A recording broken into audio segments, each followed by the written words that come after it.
This week's episode is brought to you by I Want More, the next 30 years. Make sure you listen to the end of the episode to see who has won the competition to be part of the group that starts on the 1st of November. Hi, Wendy. How are you today? Hi, Jane. I'm amazing. How are you? I'm very well. It's 39 degrees here in Normandy. Now, what is that in your language? That is 78 plus 78 plus 32 is 100. That is too hot. Yeah.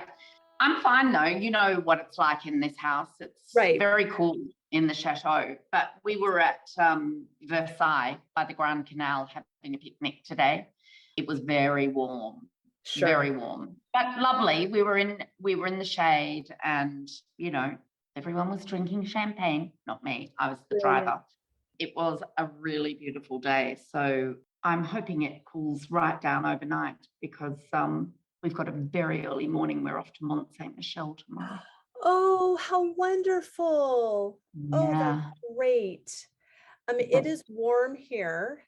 It's also humid. So although the temperature is only in the mid 80s, because of the humidity, it feels like it's in the low 90s. Hence my large hair. Just let it all curl. The hair is just big until October now. That's how it is. Exactly. Well, I like it. I like it when it's natural like that. Oh, thank you. Thank you very much. I love that you were at the Grand Canal today. That is one of the things I am so excited about. On my September trip, we're having a picnic at the Grand Canal, and I'm so excited. Oh, it's excellent. Are you doing it on a market day? Is Wednesday a market day? Nope. Then we're doing it at shops that Molly Wilkinson has suggested for us to gather our picnic. I think that Molly has a little market near her place that is on a Wednesday. So you probably will be doing the market as well. Perfect. So excited. Yes. Very excited.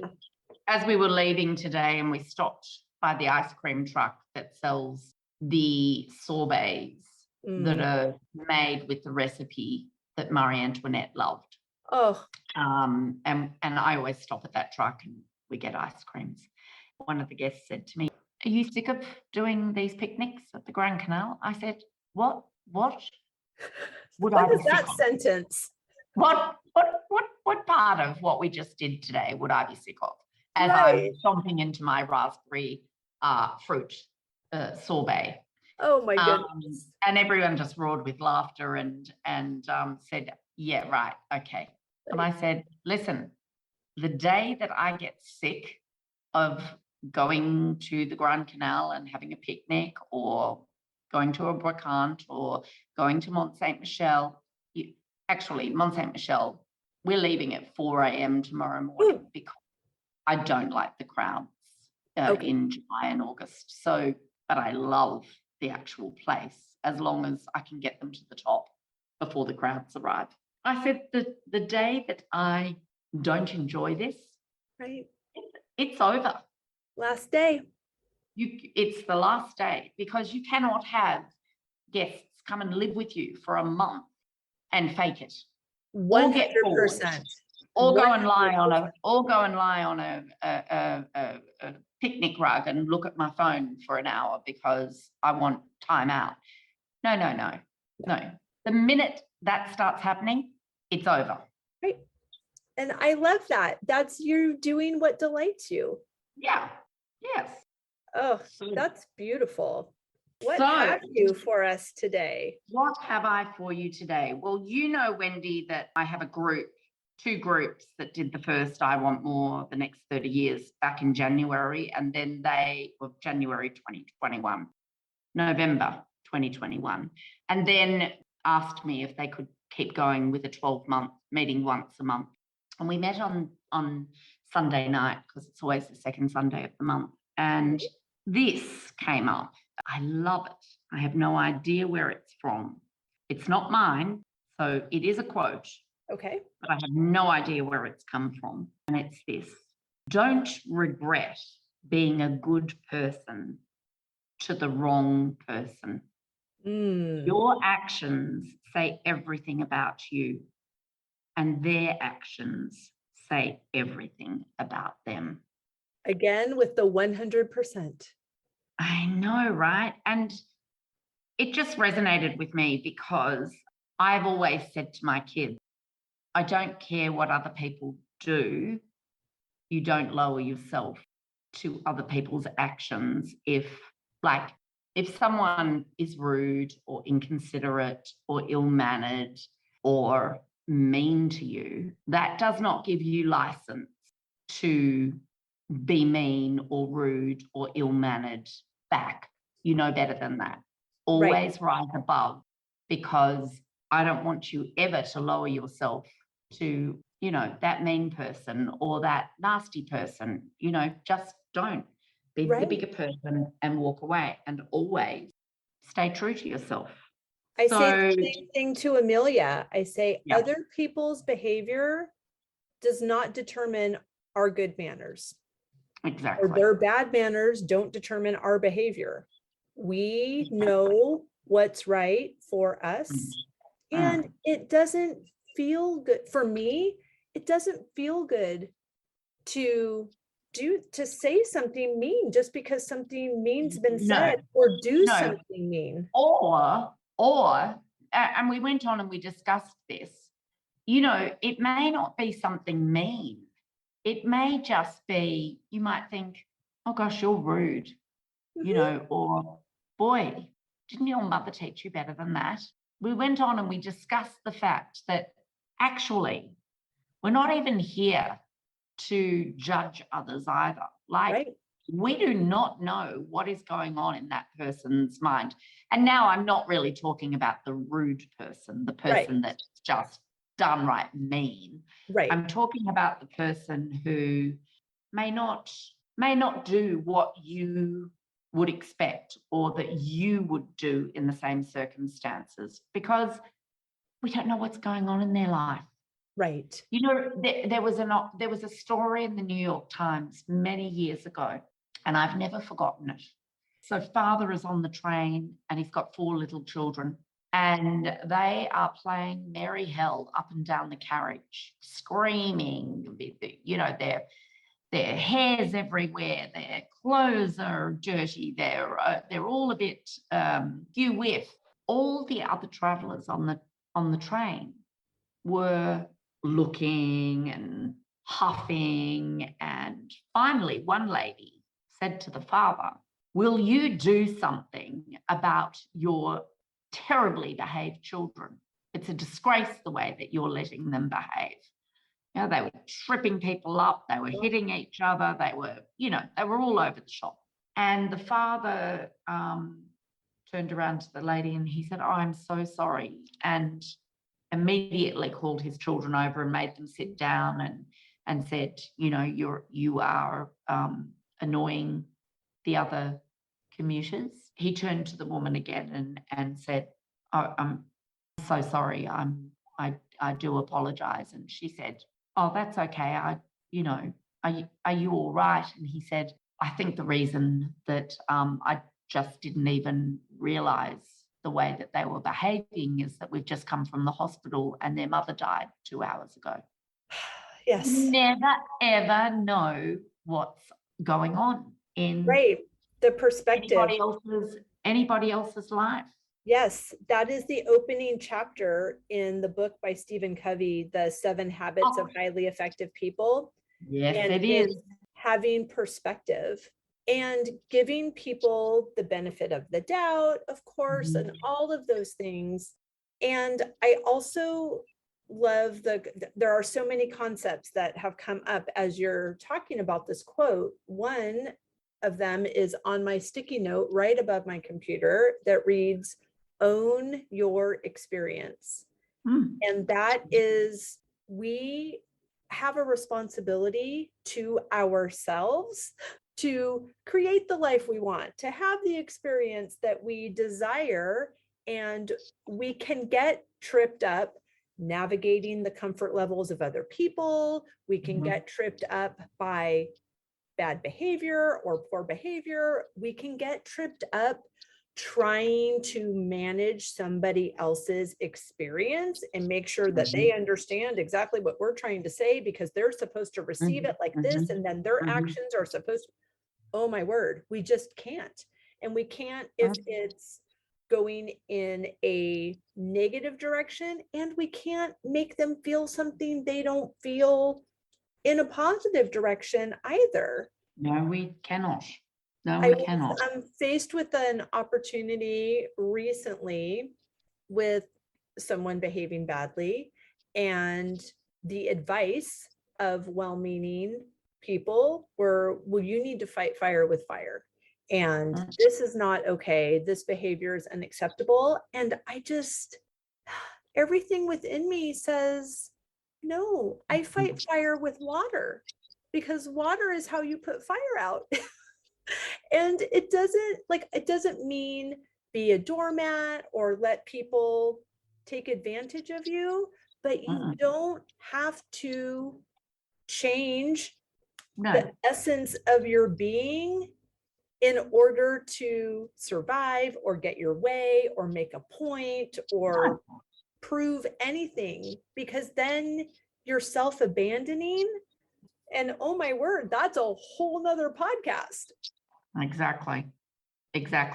You know, we talked a lot on Sunday night around this quote, don't regret being a good person to the wrong person.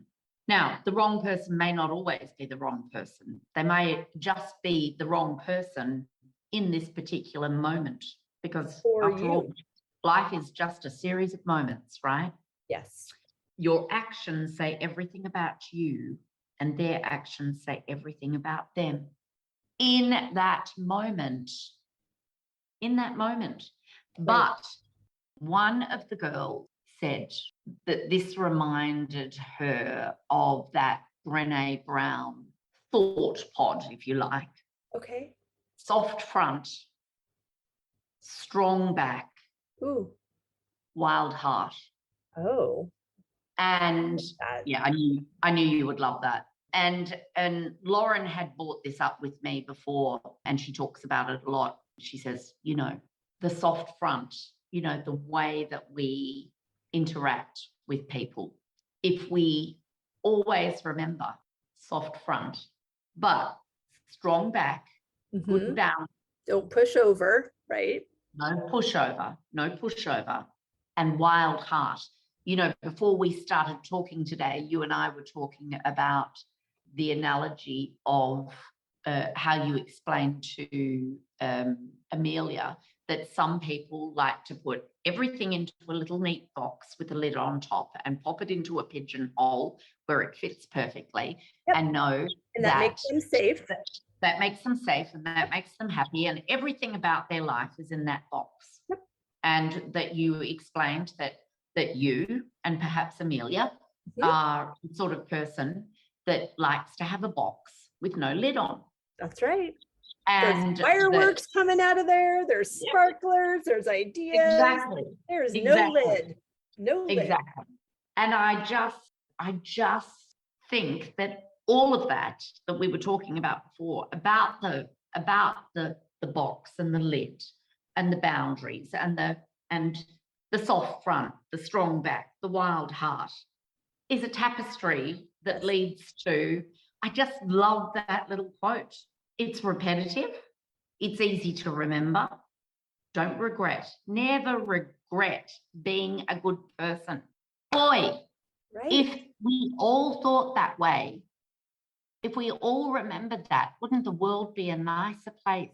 Yes, humankind. Even if it is to the wrong person. It might just be the wrong person today. Right. You could be a good person to that same person next week. And the fact that you continue to be a good person to that person may make all the difference in the world to the way that person interacts with you. Right. And to both of you. I mean, there's just this idea that we've heard so many times, but really in self-reflection, am I living it out? And the concept is being true to yourself. And you have to do some digging at, well, I had to do some digging to find out what that even means for me, because I would say I was probably acting in a way that true to myself was, let me take care of everybody. You know, as a wedding planner, that was my career, 3 decades. I'm managing multiple people's experience on a very important, epic day with the expectation level of close to perfect. And I did it well. I can manage, I can identify the hardest person in the room, and I can befriend them and get them to think that it's their good idea to do what I want them to do. I mean, I can work it. And, you know, with the intention of good, but it was always for my client's overall experience. It was, what can I do to make your day fabulous? And that's that's lovely, that's noble, that is wonderful. And 30 years later, if I'm really having to center in and learn the practice, what delights me? I mean, so in most cases, you having the time of your life is what delights me. But sometimes there's a conflict there, and I'm learning to not self-abandon in the pursuit of somebody else's fabulous experience, but finding a way where both of our experience can be fabulous. And if there's not a way, choosing me. Yes. It's interesting what you've described yourself as, and I think you and I have discussed this before, and we both do it. We're fixers. That's right, we are. Resourceful. Ooh, are we resourceful? And if the person who needs the fix never even knows what I did to fix it, that makes me even better. Absolutely. I've just had an experience a little bit like that here in the last couple of weeks, where I had to fix something for someone. Did it add a lot of work to my day? It certainly added some work, but it didn't add a lot of work. Some people may have thought that it added a lot of work, but it didn't really add a lot of work. But it gives me a lot of joy to help someone. I don't expect anything in return. It's funny, I had a girlfriend on the phone the other night, and her expectations of a similar situation was that it be recognized, that it be, that it be applauded, that it be validated. But that it be validated. And if it's not, then you shouldn't be doing it for that person. And I said, that's not really how I tick. That's not how I work. But interesting, because it's how that other person, just like your quote said, like the action says everything about that other person. Yes, exactly. But like all three players, you in your role, the person who asked you for the thing, and then the friend that was telling you, well, you should get more recognition for that. Like that's 3 different stories happening.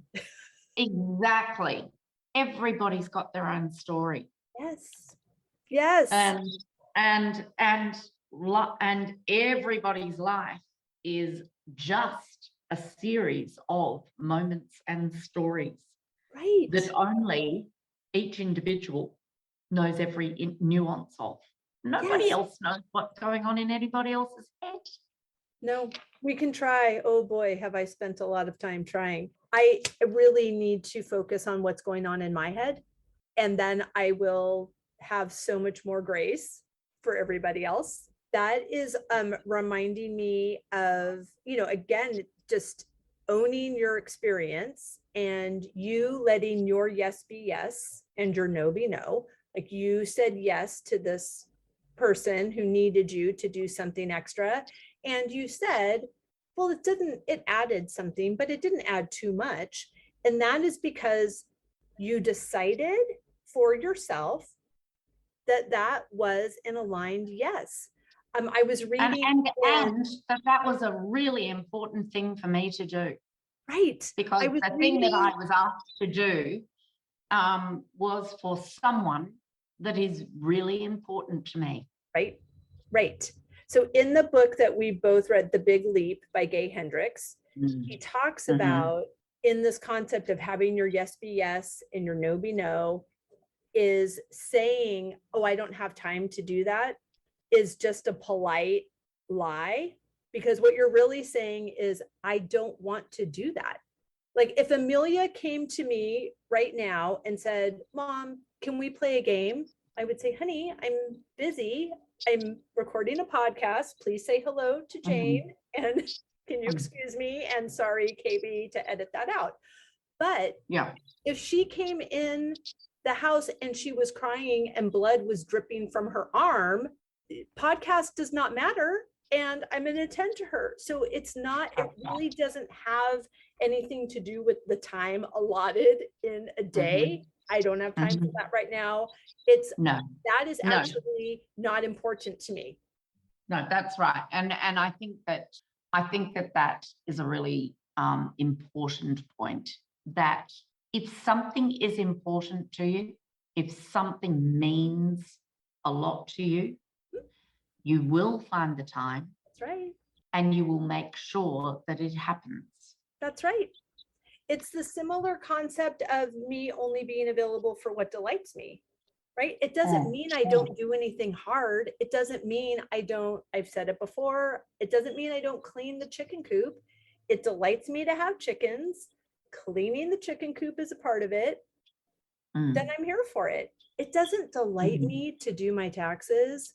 Oh my word, I am a procrastinator on I want to dream the dreams. I don't want to write down the numbers. I need somebody else to do that. But it delights me to have the information, be responsible, be an empowered woman. I come from a long line of kept women, and I enjoyed that for a very long time. And now I want to be empowered. I mean, like we evolve, we change, and we have to do things that are not fun, but the goal is what we want. So we're willing to do it, to give the time, to take the time, to make the time to have the thing we want. And Wendy, how privileged are we to actually be those women that have the arduous task of sitting down and procrastinating about doing the taxes. I mean, first world problems. 100%. We are incredibly privileged to have that as an angst. For sure. And we just have, exactly. I've loved this conversation today. I've got to tell you before we go any further.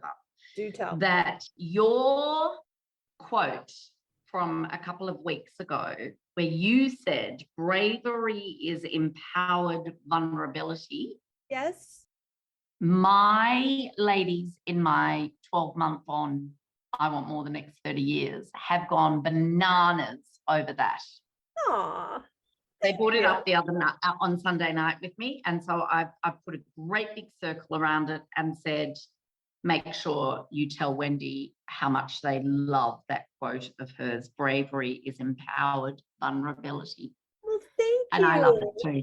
And I want to say, I've received, I don't know if you have, I've received comments, messages, emails, so much communication about that episode. And I'm so grateful that what we are doing here and what we get the privilege of being a part of is having an impact. I mean, it's impacting me. I love these conversations. And the fact that somebody else is walking away with something to think about, that our conversation was a springboard for their next up level, is just beautiful. I'm so couldn't honored agree more. to be a part of this. Couldn't agree more. I just had a thought. Do tell. I love your thoughts. And like, I'm so excited about your thoughts and the contest that you have for I Want More and all the things. So tell me this thought. What if we did a live podcast and we open it up to a Zoom of, say, I don't know, 25 people. Oh, sure. Absolutely. And we do a live one that we record. Yes. And people can actually register to come on and have questions. Yes. That we have conversations about. Perfect. I love it. We can open it up for Q&A. We can, yeah, I love it. It's brilliant. Would that be fun? I think that Super would be fun, Wendy. Very I fun. hope Christina thinks that's fun. I think Christina knows you and I enough that even if her poor box has a lid on it, she knows that we have no lids on our box, and it's easier to just say yes. I don't think she's ever said no to us anyway, has she? No. Oh, okay. I think that's a great idea. Let's brainstorm that and work out how we can make that happen in the next, I don't know, month. That's perfect. Yes, because I'm going to be in France for the entire month of September. I have one trip for a Paris group coming the 5th through the 12th. And then I have the cookbook project trip in the Charente-Maritime, the 20th through the 26th, but I'll be there the whole month. So anything like this should happen before September so that I'm present for it. Ready to go. Exactly. Okay. Takeaways from today, my friend. Oh, okay. I have so many little notes, one of which is I need to know about the ice cream place in Versailles. So there's that. I liked I hadn't heard the Brené Brown analogy of a soft front and a strong back and a wild heart. I like that. I knew you would. Yes. And I just love that we have the opportunity, the invitation, the ability, the responsibility to own our experience. And in doing so, it is not a self-centered, okay, listen up, people, from now on, everything revolves around me and you best get out of the way if you're not ready for an easy yes. It's not that at all. No. It is the opportunity to know ourselves enough for our yes to be yes and our no to be no. And that informs our experience and gives other people the opportunity and the perspective to own their experience as well. And we can live in harmony or more harmoniously in our homes, with our friends, in the workplace, when we can actually realize what we can control and what is out of our control. Yeah. How about you? Takeaways. It's funny because I loved the simplicity of don't regret being a good person to the wrong person. And then as we talked, I thought, who am I to even judge that someone is the wrong person? And I'm a little bit like this anyway, because I live that don't lower yourself. And even if someone does something to hurt me, I will give them the benefit of the doubt, and I will still vibrate at my level, and I will think, okay, you were having a bad day, or you're having a bad month, or you got yourself in you've got yourself in a situation, or you are back in a bad situation that I thought maybe you got out of, no matter what it is, I think that I do live that don't regret being a good person to the wrong person, because, the wrong person can be someone that you love dearly, but in the moment is the wrong person just because of what they're going through. Right. And I do often think of the man on the subway with the 4 children. And when someone's being difficult or rude or less than agreeable, I often think, I wonder what's going on. I wonder what's happened. That's a beautiful practice. Even some of my closest friends, if someone's gone a bit silent or doesn't seem to be communicating with me, I will think, I wonder what's going on. I wonder what's happening. And I usually know, and I'm usually right. I've got a girlfriend in New York at the moment who's gone a little bit quiet. And I sent her a message today and I said, is everything all right? And she got straight back to me and she said, yes, everything's all right, darling. I've got a list as long as my arm, and she's going through a lot at the moment. And so, it was just a reach out. Right. What I love about that Brené Brown of soft front, strong back, wild heart. Let's be as wild and as creative and and think as crazy as we want to be.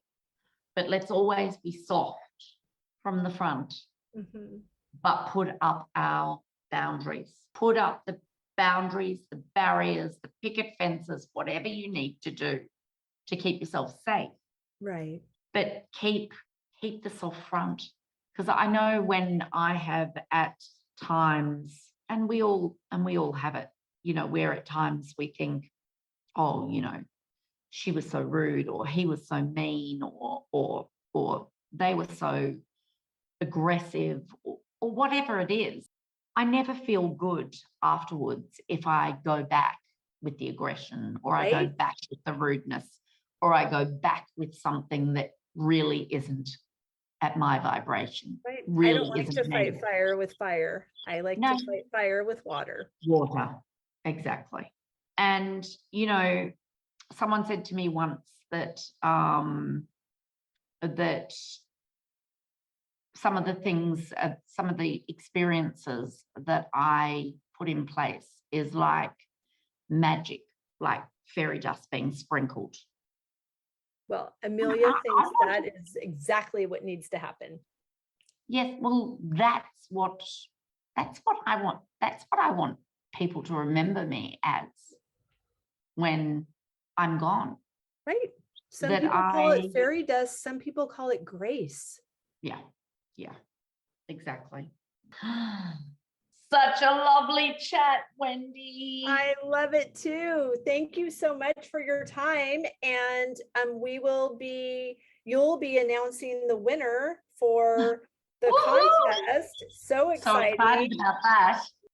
Thank you so much, Jane. This was lovely. I'm so looking forward to next time.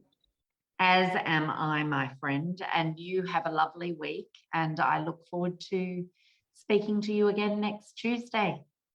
Same to you. Goodbye. Bye. And here's the moment we've all been waiting for. The winner of I Want More the Next 30 Years 6-month course, including a 4-night retreat at Bosque in March, is Beverly Dubida. Beverly's in Paris, and we look forward to welcoming Beverly to the group on the 1st of November. If you would like more information on I Want More the Next 30 Years, please email jane.thefrenchtable@gmail.com, and I will send some information to you.